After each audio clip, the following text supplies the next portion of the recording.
बहुत सारे बच्चों का कमेंट आ रहा था कि 10th क्लास का सर वीडियो बनाइए। तो सबसे पहले मैं एक वीडियो का मॉडल्स आपको बताना चाहूँगा कि 10th क्लास के बच्चों को किस प्रकार से वीडियोज़ आएँगे।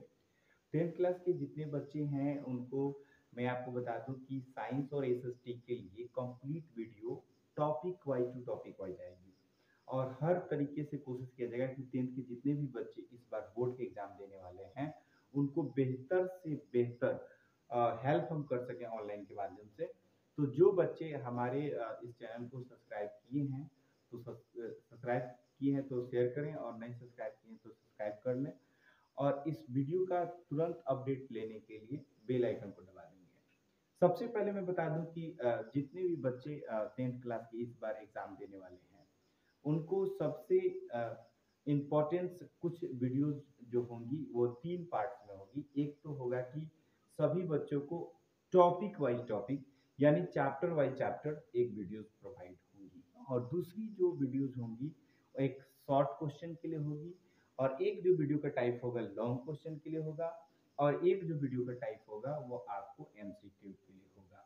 यानी आपके पास वीडियो की 4 टाइप प्रोवाइड होगी और चारों टाइप की जितनी वीडियोस आएगी साइंस के रिस्पेक्ट में, अगर जे आप पूरी वीडियो को वॉच करते हैं और देखते हैं तो कंप्लीटली कहीं भी किसी भी तरह की प्रॉब्लम्स नहीं रहेगी। आपके सारे क्वेश्चंस और सारे प्रश्न इन सारी वीडियो से इंक्लूड रहेगा और जो बच्चे इन सारी वीडियोस को ध्यान से देखेंगे और समझेंगे तो मेरा दावा है कि वो 100% साइंस में अपने मार्क्स को प्राप्त करेंगे। तो सबसे पहले आज का हम शुरुआत करते हैं साइंस की बायोलॉजी पार्ट से। तो बायोलॉजी पार्ट में सबसे पहला चैप्टर 10th क्लास का होता है जैव प्रकरण। तो सबसे पहले आता है कि जैव प्रकरण क्या है। जीव जैव प्रकरण क्या है, किसे कहते हैं जैव प्रकरण। जैव मतलब क्या होता है कि जीव जिसमें जीवन है, जिसमें जान है और प्रकरण मतलब होता है क्रियाएं। उसको हमने डिफाइन किया है कि सजीवों में होने वाली वो सारी क्रियाएं, यानी सजीवों में होने वाली वो सारी क्रियाएं जिनके द्वारा जीवों का अनुरक्षण होता है यानी मेंटेनेंस होता है, उसका देख रेख होता है, उसका निरीक्षण होता है, वो क्या कहलाता है जैव प्रकरण कहलाता है। यानी जैव प्रकरण यानी जीवों को बचाने के लिए, उनके अस्तित्व को बनाए रखने के लिए जो जो क्रियाएं जीवों में होती हैं वो सब क्या कहलाती हैं, जैव प्रकरण कहलाती हैं। तो जैव प्रकरण आप लोग इसको एक दो बार कॉपी पेन लेकर बैठिए, हमारी वीडियोस आप देख रहे हैं तो, और उसको आप लिख लीजिए और लिखने के बाद एक दो बार याद कर लीजिए जिससे कि वो याद हो जाए कि जैव प्रकरण क्या है। अगर ये क्वेश्चन एग्जाम में आता है तो हमें कैसे लिखना है। जैव प्रकरण जीव में होने वाली सारी तमाम क्रियाएं जैव प्रकरण कहलाती है। इसको ऐसे भी डिफाइन कर सकते हैं या ऐसे भी लिख सकते हैं कि वो सारी क्रियाएं जो सजीवों में पाई जाती हैं या सजीवों में होती हैं वो जैव प्रकरण की सारी क्रियाएं कहलाती हैं। यानी वो सारी क्रियाएं जो सजीवों में होती हैं जैव प्रकरण कहलाती हैं। यानी जीव है, जिंदा है, उसमें जीवन है, तभी उसमें इस तरह की प्रकरण में हो रही है। तब क्वेश्चन आता है कि कौन कौन से प्रकरण सजीवों में होते हैं या जैव प्रकरण में क्या क्या आता है। तो आप देख सकते हैं यहाँ पे जैव प्रकरण में क्या कहते हैं, सजीवों का लक्षण या इसे हम कह सकते हैं जैव प्रकरण। जैव प्रकरण में सबसे पहले होता है कि पोषण। जितने भी सजीव होंगे अगर भी उसमें जीवन है, उसमें जान है, तो उसमें क्या होगा, पोषण होगा। क्योंकि पेड़ पौधे भी भोजन करते हैं और जीव जंतु भी भोजन करते हैं, उनके भोजन करने के तरीके अलग अलग होते हैं जिसको अभी हम लोग इस चैप्टर में पढ़ेंगे। लेकिन जो निर्जीव होते हैं जिसमें जीवन नहीं होता है वो किसी भी प्रकार से भोजन नहीं करते हैं। तो यह स्पष्ट हो जाता है कि सजीव अगर जो है तो उसमें पोषण होता है। यानी पोषण एक सजीवों का अहम लक्षण है, यानी यह एक उसका एक प्रक्रम हो गया। इसी को हम क्या कहते हैं, जैव प्रक्रम कहते हैं। दूसरा प्रक्रम क्या है, दूसरी प्रक्रिया क्या होती है, श्वसन होता है। यानी अगर जो कोई भी सजीव है यानी उसमें जीवन है तो उसमें श्वसन की क्रिया होती है। अगर उसमें श्वसन की क्रिया नहीं हो रही है तो क्या है, निर्जीव है। जैसे धरती पर तमाम बहुत सारी चीजें हैं जो निर्जीव है, जिसमें कभी भी श्वसन नहीं होता है। जिसमें श्वसन की क्रिया हो रही है वो क्या है, सजीव है। इसको एकदम स्पष्टली समझ लेना है। यानी दूसरा प्रकरण क्या है, श्वसन का है। तीसरा है वृद्धि का। अगर जो कोई भी सजीव है तो उसमें वृद्धि होता है। जैसे कि हम लोग का भी जब जन्म हुआ होगा तो काफी छोटा होंगे हम लोग और धीरे धीरे पोषण तत्वों को लेकर हम लोग में वृद्धि हुई और विभिन्न प्रकार के क्रियाकलापों में विकास हुआ। जितने भी जीव हैं, पेड़ पौधे हैं, सब में क्या होता है कि पोषण की प्रक्रिया होती है। और पोषण की प्रक्रिया के बाद उनमें क्या होता है, वृद्धि होता है, सेलों का निर्माण होता है, कोशिकाओं का निर्माण होता है। यानी उसमें जीवन है तभी उसमें वृद्धि हो रही है। अगर जो उसमें जीवन नहीं होता तो वृद्धि नहीं होती। जैसे कोई भी चीज है, जैसे मेरे पास एक मार्कर है, अगर ये सजीव होता है, ये भी भोजन करता तो इसमें इनलार्ज हो जाता, बड़ा हो जाता, लेकिन ऐसा इसमें नहीं होता है क्योंकि ये सजीव नहीं है, ये क्या है, निर्जीव है। यानी सजीवों में तीसरा जो लक्षण है वृद्धि का, यानी उसमें वृद्धि होती है। याद रखिएगा, मैंने 3 अभिलक्षण बताया। पहला बताया कि पोषण होता है, दूसरा मैंने बताया कि श्वसन होता है, तीसरा मैंने बताया कि वृद्धि होता है।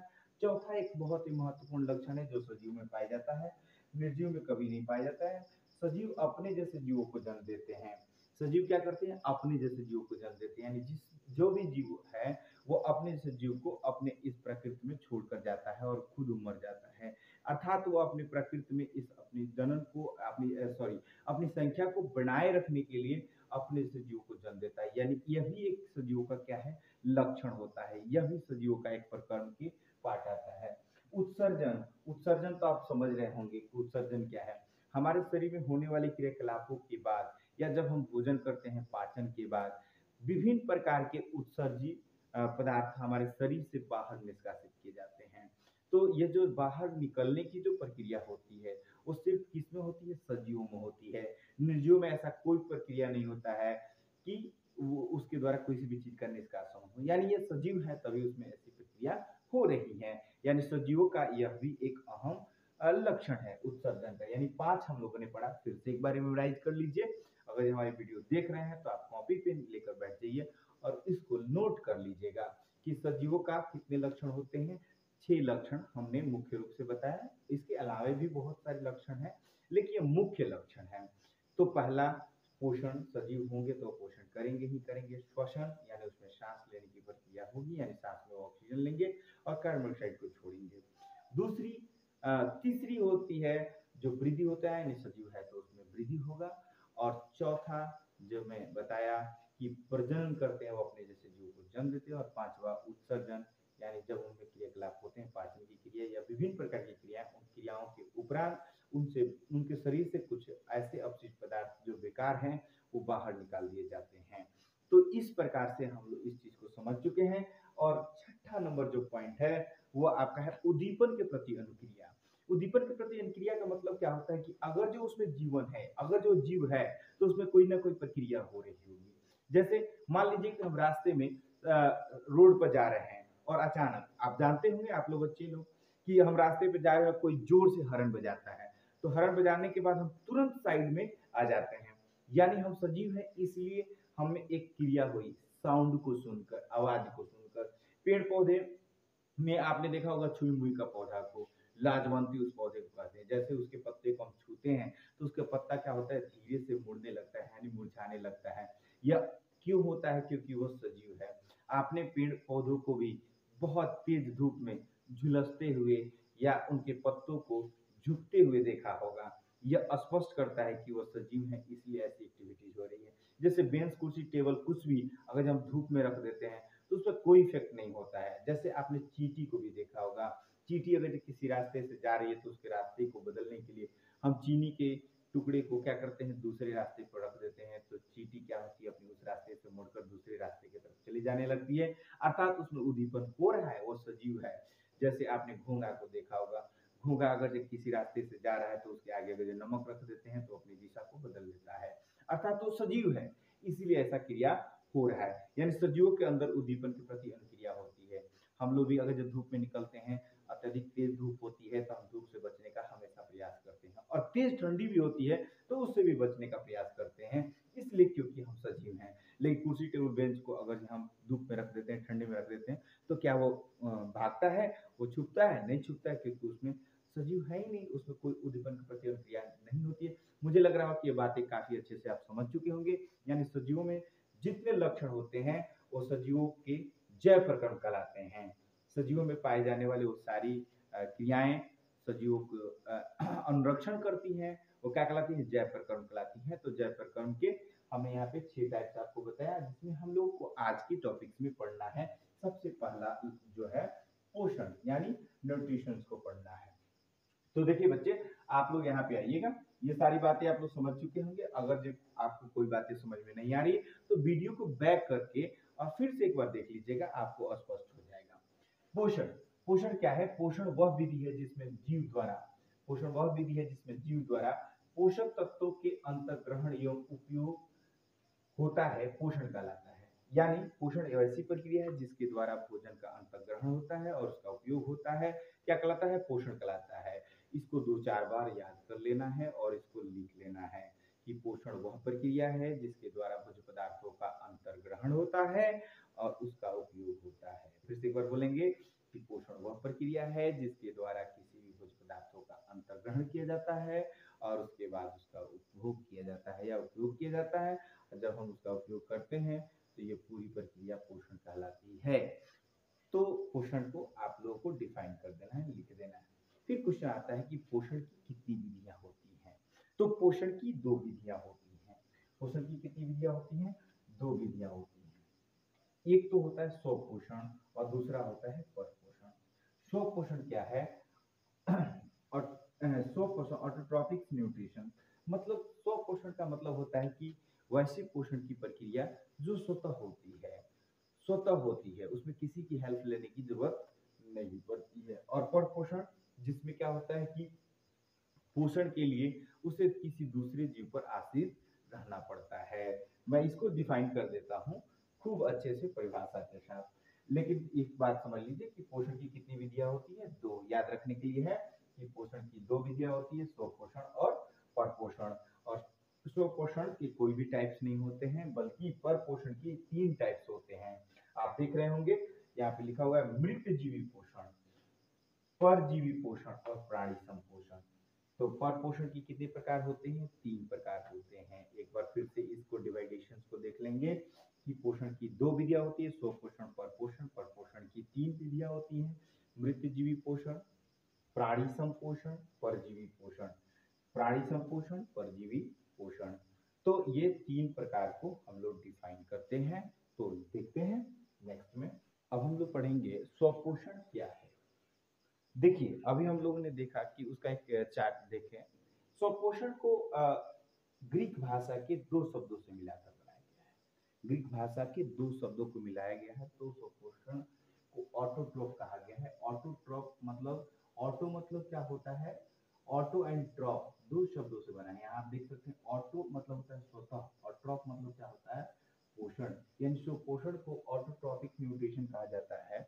यानी ये ऑटोट्रॉप से बना है। ऑटो और ट्रॉप, ऑटो मतलब खुद से, ऑटोमेटिकली हम नहीं बोलते हैं। तो ऑटो मतलब स्वतः और ट्रॉप मतलब क्या होता है? पोषण। यानी ग्रीक के 2 शब्दों से बना है। याद रखेंगे, अगर ये 1 नंबर में क्वेश्चन पूछ देता है कभी कभी, तो इसको याद रखना है पॉइंट को। स्वपोषण को ऑटोट्रॉप कहते हैं। ग्रीक के 2 शब्दों से बना है, ऑटो एंड ट्रॉप। ऑटो का मतलब होता है, ऑटो मतलब स्वतः, खुद से, और ट्रॉप मतलब होता है पोषण। तो इसको याद रखना है। इसको डिफाइन कैसे करना है कि कोई भी ऐसा जीव जो अपने से खुद से भोजन बनाता है वो क्या कहलाता है? स्वपोषी कहलाता है, या स्वपोषण। उस प्रक्रिया को क्या कहते हैं? स्वपोषण कहते हैं। तो कोई भी जीव जिसमें पेड़ पौधे आते हैं, और पेड़ पौधे ही क्या करते हैं? अपना भोजन खुद से बनाते हैं। क्योंकि भोजन बनाने के लिए बहुत ही ऐसी चीजें होती है जो बहुत कॉस्टली होती है। प्रकाश संश्लेषण की क्रिया के द्वारा हर पेड़ पौधे भोजन बनाते हैं। और प्रकाश संश्लेषण की क्रिया में 4 चीजें काफी इंपॉर्टेंट होती हैं। तो पहला क्या होता है? प्रकाश की उपस्थिति। दूसरा क्लोरोफिल, वायुमंडल से कार्बन डाइऑक्साइड, और चौथा जो होता है वो जल की जरूरत होती है। और ये 4 चीजों को मिलाकर क्या होता है? प्रकाश संश्लेषण क्रिया होती है, और इससे पेड़ पौधे भोजन बनाते हैं और फल फ्रूट्स का भी निर्माण करते हैं, जिसे दूसरे जीव भी भोजन के रूप में करते हैं। तो खैर ये तो बहुत ही बातें होगी, लेकिन मुख्य रूप से स्वपोषण क्या है अगर लिखना होगा एग्जाम में, तो यहाँ पे मैंने काफी अच्छे से बताया है। इसको आप लिख सकते हैं कॉपी में। और जो कॉपी पेन लेके बैठे हैं तो उसमें नोट कर लीजिए कि ऐसे जीव जो भोजन के लिए अन्य जीवों पर निर्भर नहीं रहते, ऐसे जीव जो भोजन के लिए अन्य जीवों पर निर्भर नहीं रहते, बल्कि वे अपना भोजन स्वयं बनाते हैं या संश्लेषित करते हैं, स्वपोषी कहलाते हैं। या पूरा प्रकरण क्या कहलाता है? स्वपोषण कहलाता है। यह प्रकरण क्या कहलाता है? स्वपोषण कहलाता है, और ये स्वपोषी कहलाता है। तो इसको राइट डाउन कर लेना है और 1-2 बार याद करने का प्रयास करना है कि एग्जाम में जब भी क्वेश्चन आए तो उसको कैसे लिखना है। कैसे लिखना है कि ऐसे जीव जो भोजन के लिए किसी अन्य जीवों पर निर्भर नहीं रहते हैं या किसी और जीवों पर आश्रित नहीं रहते हैं, बल्कि वो अपना भोजन स्वयं बनाते हैं, स्वपोषी कहलाते हैं। एक बार फिर से सुनिए, ऐसे जीव जो भोजन के लिए अन्य जीवों पर निर्भर नहीं रहते हैं, बल्कि अपना भोजन स्वयं बनाते हैं, क्या कहलाते हैं? स्वपोषी कहलाते हैं। दूसरा पॉइंट आता है परपोषण। परपोषण में क्या होता है? परपोषण ग्रीक भाषा के दो शब्दों से बना है, जिसमें आता है कि परपोषण दो ग्रीक शब्दों से बना है, हेट्रो एंड ट्रॉफ। हेट्रो का मतलब होता है विषम, आप देख सकते हैं हेट्रो मतलब क्या होता है? विषम। और ट्रॉफ का मतलब होता है पोषण। ट्रॉफ हम लोग पहले भी पढ़ चुके हैं, यहाँ पे ट्रॉफ मतलब पोषण होता है। हेट्रो का मतलब क्या होता है? विषम। यानी इससे शाब्दिक अर्थ होता है, यानी शब्द के द्वारा जो अर्थ निकल रहा है वह ये हो रहा है कि विषम पोषण, यानी परपोषण को विषम पोषण भी कहा जा सकता है। परपोषण या विषम पोषण क्या होता है? मैंने यहाँ पे काफी अच्छे से इसको डिफाइन कर दिया है कि परपोषण वह प्रक्रिया है जिसमें जीव अपना भोजन स्वयं संश्लेषित न करके बल्कि अन्य स्रोतों या अन्य सजीवों से प्राप्त करते हैं, परपोषी कहलाते हैं। और ये पूरा प्रकरण परपोषण कहलाता है।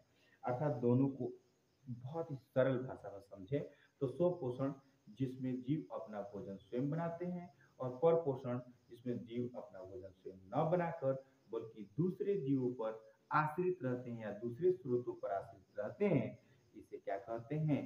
परपोषण कहते हैं। अब आता है परपोषण के प्रकार। तो परपोषण के प्रकार को हम लोग समझते हैं। अब हम लोग पढ़ेंगे परपोषण के प्रकार। परपोषण जो होते हैं तीन प्रकार के होते हैं। मैंने इसके पहले बताया था कि परपोषण जो होता है तीन प्रकार का होता है, जैसे मृत जीवी पोषण, परजीवी पोषण और प्राणी संपोषण। तो मृत जीवी पोषण क्या है? मृत जीवी पोषण को ग्रीक भाषा में सैप्रोस कहा जाता है। सैप्रोस का अर्थ होता है, सैप्रोस का अर्थ होता है टू ऑब्जर्व, यानी अवशोषण। टू ऑब्जर्व मतलब किसी चीज से लिया गया या उससे लिया जा रहा है, यानी अवशोषित किया जा रहा है। तो मृत जीव पोषण किसे कहते हैं? जिसमें क्या करते हैं कि जीव मरे हुए चीजों से, मरे हुए जीवों से, मरे हुए जंतुओं से, मरे हुए पेड़ पौधों के पार्ट से, शरीर से क्या करते हैं कि अपने भोजन के लिए कार्बनिक पदार्थों को अवशोषित करने का कार्य करते हैं, और इस प्रकार से वो अपने भोजन को पूरा करते हैं। तो इस प्रकार का जो पोषण होता है वो क्या कहलाता है? मृत जीव पोषण कहलाता है। यानी इसमें भी वह अपने भोजन के लिए स्वयं भोजन नहीं बनाते हैं, बल्कि मरे हुए पेड़ पौधे और मरे हुए जीवों पर निर्भर करते हैं। अर्थात अभी हम लोग पढ़ रहे हैं परपोषण, मतलब दूसरे जीवों पर आश्रित होकर अपना भोजन करना। तो ये अभी यहाँ पे क्लियर हो गया है कि ये कितने प्रकार का। तो अभी हमने बताया कि ये तीन प्रकार का होता है। इस वीडियो के पहले में भी मैंने बताया है और अभी बता रहा हूँ। अब इसको काफी डिटेल में, अगर ये क्वेश्चन आता है कि मृत जीव पोषण क्या है, कैसे लिखेंगे, तो ये चीजों को यहाँ क्लियर किया गया है कि मृत जीव पोषण वैसे पोषण को कहते हैं जिसमें कोई भी जीव, मृत जीव पोषण वैसे पोषण को कहते हैं जिसमें कोई भी जीव मरे हुए जीवों से या मरे हुए पेड़ पौधों के शरीर से कार्बनिक पदार्थों को अवशोषित करते हैं या घुले हुए कार्बनिक पदार्थों को लेते हैं, वो क्या कहलाते हैं? मृत जीवी पोषण कहलाते हैं। और इसको काफी अच्छे से मैंने डिफाइन भी कर दिया है कि मृत जीव पोषण वैसे पोषण को कहते हैं जिसमें जीव मृत जंतु और पौधों के शरीर से अपना भोजन प्राप्त करते हैं। किस रूप में? तो घुलित कार्बनिक पदार्थों के रूप में अवशोषित करते हैं। यह कहाँ पे देखा जाता है? तो कॉकों में देखा जाता है, बैक्टीरियाओं में देखा जाता है, और कुछ प्रोटोजोआ की प्रजातियां हैं जिसमें भी इस तरह के पोषण की क्रिया देखी जाती है। तो इसको आप राइट डाउन करेंगे। अब देखिए केवल एक आता है क्वेश्चन कि मृत जीव पोषण क्या है, तब ये बात लिखेंगे। चलिए पहले कॉन्सेप्ट को समझना जरूरी है। कॉन्सेप्ट जब समझेंगे तो नेक्स्ट वीडियो जो हमारा क्वेश्चन आंसर का आएगा तो उसमें आपको काफी अच्छे से इसको समझाऊंगा। परजीवी पोषण क्या है? परजीवी पोषण जो है उसको ग्रीक भाषा में पारासाइट्स कहा जाता है। ये पारासाइट्स का मतलब क्या होता है? यानी ग्रीक भाषा का शब्द है पारासाइट। यह जो दो शब्दों से बना है, पारा एंड साइटस। तो साइटोस, तो पारा का मतलब होता है पास, बगल में, या पार्श्व मतलब उसके सादृश्य में, और साइटोस का अर्थ होता है पोषण।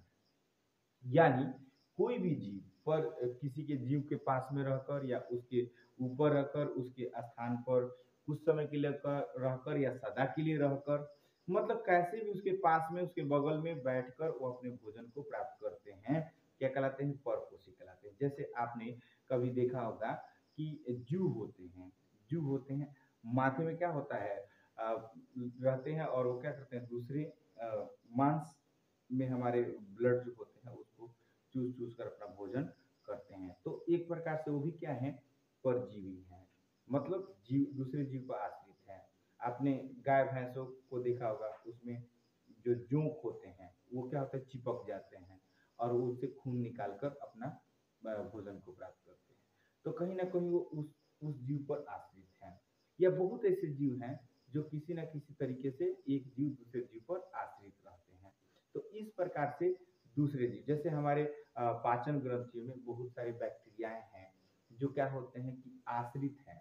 जैसे ई कुलाई बैक्टीरिया है, तो ई कुलाई बैक्टीरिया जो है वो क्या होता है, हमारे पाचन ग्रंथि में पाई जाती है और हमारे शरीर के लाभप्रद चीजों का श्रवण करती है, लेकिन उसमें रहकर जीवित रहती है। यानी कोई भी जीव जब किसी भोजन के लिए उसके पास में या उसके बगल पे या उस पर निर्भर रहकर वो अपना भोजन को प्राप्त करता है, क्या कहलाता है, परपोषण कहलाता है। मैंने इसको काफी अच्छे से लिखा है कि परजीवी पोषण वैसे पोषण को कहते हैं जिसमें, ध्यान से देख लीजिएगा एक बार, खूब सुस्पष्ट इसको, और कॉपी अगर रखे होंगे तो उसको लिख लेना है कि परजीवी पोषण वैसे पोषण को कहते हैं जिसमें जीव दूसरे प्राणी के संपर्क में अस्थायी रूप से, यानी परमानेंट रूप से, या अस्थायी रूप में, यानी जब भोजन करना है तब कुछ देर के लिए वहां पे गए और फिर वहां से हट गए। तो एक जो होता है परमानेंट होता है और एक होता है जो परमानेंट नहीं होते, अस्थायी या अस्थायी रूप से रहकर उससे अपना भोजन प्राप्त करते हैं, परजीवी कहलाते हैं। और फिर तीसरा नंबर है प्राणी संपोषण। देखेंगे परजीवी पोषण के उदाहरण हम लोग देखेंगे कि वैसे जीव जो परजीवी होते हैं, मतलब किसी के साथ, किसी के बगल में, किसी पर निर्भर रहकर रहते हैं, वो परजीवी कहलाते हैं। जैसे में एग्जाम्पल है गोल कृमि, ये क्या होता है, पेट में पाए जाते हैं।